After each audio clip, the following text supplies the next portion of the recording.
បាទជម្រាបសួរពុកម៉ែបងប្អូនទាំងអស់គ្នាបាទថ្ងៃនេះដែរខ្ញុំមានវីដេអូថ្មីបន្តទៀតហើយដើម្បីចែករំលែក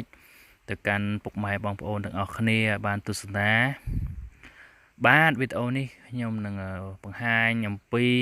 ស្ពាននាគដែលគេហៅថាស្ពាននៅកំពង់ក្តីណាបងប្អូនបាទស្ពានបុរាណនេះគឺជាស្ពានមួយដែលដូនតាខ្មែរយើងហ្នឹងគាត់បានបន្សល់ទុកសម្រាប់តកូនតចៅ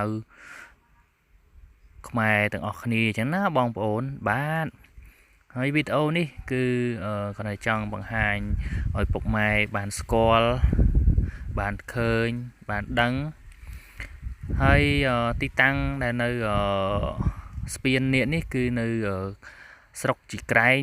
ខេត្តសៀមរាបដែលគេហៅផ្សារកំពង់ក្តីណាបងប្អូនបា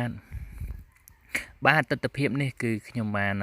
ចុះទៅដល់ខាងក្រោមផងដែរបាទដើម្បីយករូបភាពហើយនឹងទស្សនភាពមួយចំនួនអំពី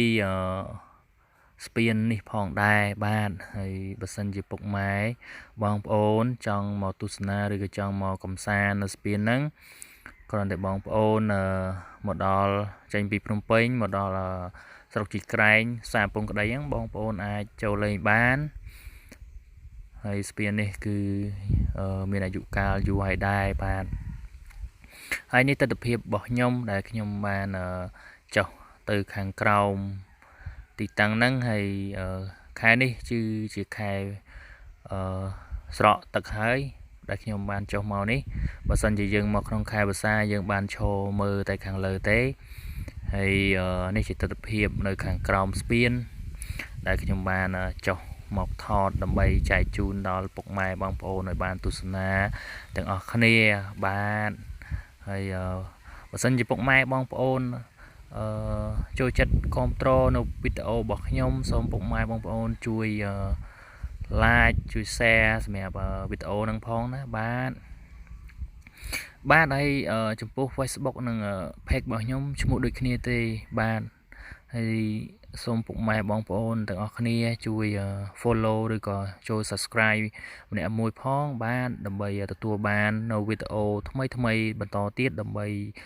ជាការចាប់អារម្មណ៍ឬជាការចូលចិត្តរបស់ពុកម៉ែបងប្អូនទាំងអស់គ្នាបាទហើយទស្សនភាពនេះគឺយើងបានថតនៅខាងក្រោមស្ពានហើយខាងទស្សនភាពខាងក្រៅជាដើមណាបងប្អូនបាទហើយខ្ញុំបានចូលទៅខាងក្នុងជាមួយនឹងវីដេអូមួយចំនួនដែរអញ្ចឹងណាបងប្អូនបាទបើសិនបងប្អូនពេញចិត្តហើយចូលចិត្តនៅវីដេអូរបស់ខ្ញុំកុំភ្លេចជួយ follow និង subscribe ម្នាក់មួយផងណាបាទសូមអរគុណហើយសូមជម្រាបលាបាទ